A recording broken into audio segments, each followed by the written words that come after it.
From understanding the origins of the universe to knowing what happened to Tony Stark, we use a very special tool. Stories. Stories are everywhere. Movies, cartoons, songs, fairy tales, commercials, books, gossips, news. Every human being tell and hear stories every single day. But why? Why are we so obsessed by something like that? Why do we love to hear stories about someone we never knew, doing something we never dreamed of? Why we tell stories? Anthropologists would tell us stories are common to every known culture in mankind. Storytelling is central to human existence. Okay, but just for a second, let's imagine we are in a forest, sitting by the fire, looking to the dark sky, while the stars stare back at us. And I say, look, don't go alone inside the forest in the dark, it's dangerous. I mean, it's okay, I'm being a good friend, but I'm just telling you facts, nothing special about it. But what if I told you something like this? The traveler was rowing down the river just as the sun was setting. When he reached his destination for the day, it was almost dark. The hunter, an old friend, helped the traveler drag the boat out of the water. While they were preparing dinner, the hunter told him his daughter almost died while walking in the forest alone 3 nights ago. She then says, "It was so dark inside the wolf."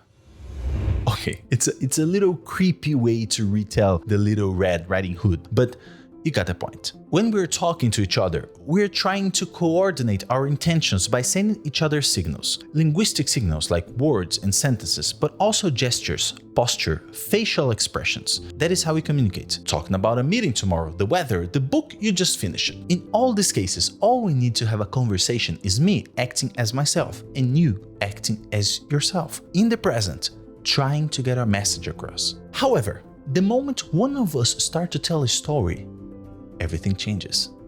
I am no longer me, and you are no longer you. Harry Potter was a highly unusual boy in many ways.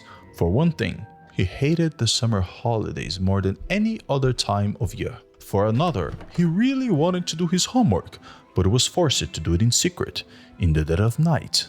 And he also happened to be a wizard. When I told you this part, the beginning of Harry Potter and the Prisoner of Azkaban, we shut down the here and now and imagine to be in another place, seeing through someone else's eyes. And that's one of the powers of storytelling. Looking through the suffering, sadness, the battles, and the happiness of other people, and to relate to them in a deeper level than we would any other way. But how does that happen? In his amazing TED Talk, David J.P. Phillips make an interesting comparison. Falling in love resembles a good story. He then talks about when you fall in love and you love even the annoying things your partner does. But then 13 months later, when you biochemically fall out of love, And you sit down comfortably again, and just a minute later you hear somebody drinking tea from the kitchen going, and suddenly this is all annoying to you. Have you been there? we've all been there. During these 13 months of love, the brain is flooded with neurotransmitters and hormones that hijacks the rational part of your brain, your prefrontal cortex, throwing objectivity out of the picture. Hormones like vasopressin, oxytocin, serotonin, dopamine, endorphins. Okay, but let's focus on 3. Dopamine, oxytocin, and endorphin. Dopamine gives you more focus, more motivation, and you remember things better. Just like our tale in the beginning in the fire camp in the starry night in the middle of the forest. Every storytelling has this effect, but just a tip, if you want to increase this effect, build suspense and do a cliffhanger. Oxytocin, however, increases generosity, trust, and bonding. If I just tell you that one day I was feeling completely lost in life, sad and lonely. I thought no one could understand me. And that day I picked up a knife and I thought about ending it. I couldn't handle anymore all the guilt, the sadness, the hopelessness. But then I thought about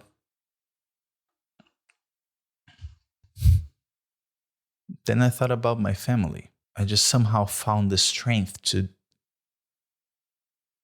don't do it, to learn to deal with it.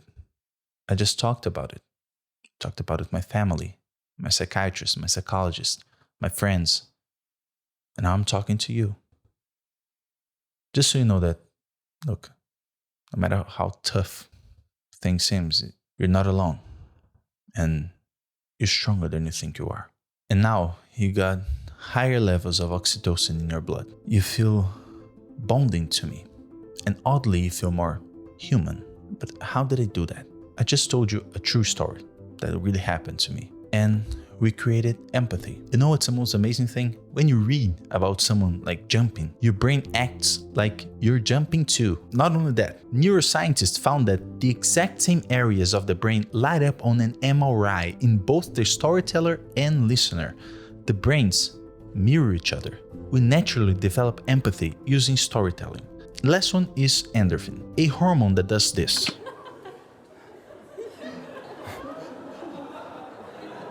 I've been scared of this all my life.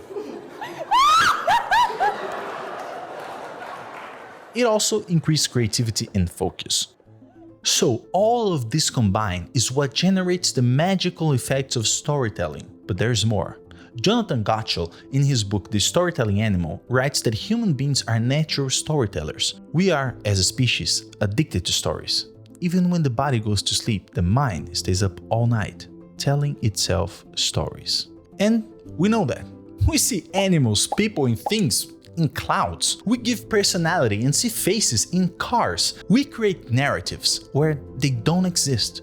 We are storytellers by nature. And all of that actually makes sense evolutionary. I mean, let's say I told you my Uncle Joe died because he ate that mushroom. You probably would not eat that. And people learn more through stories than through graphics and statistics. Of course, it is important to back up your stories with facts. But stories are not just facts or raw feelings. They are an amalgam of the two. Just like us.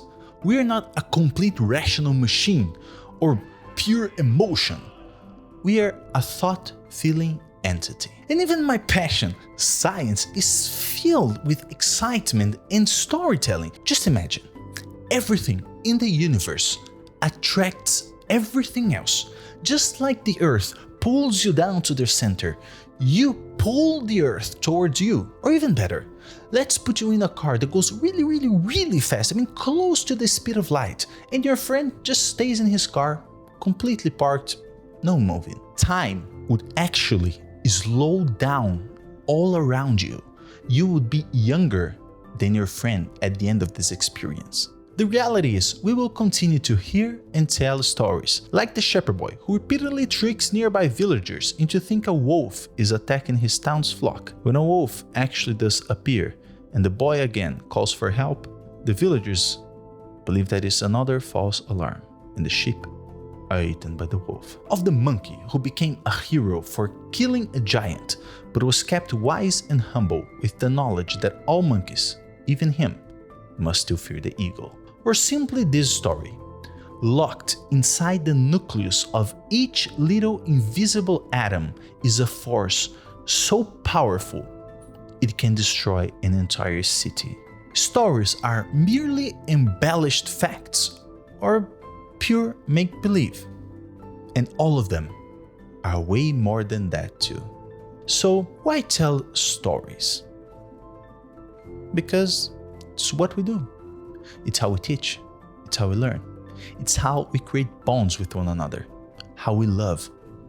It's what makes us humans.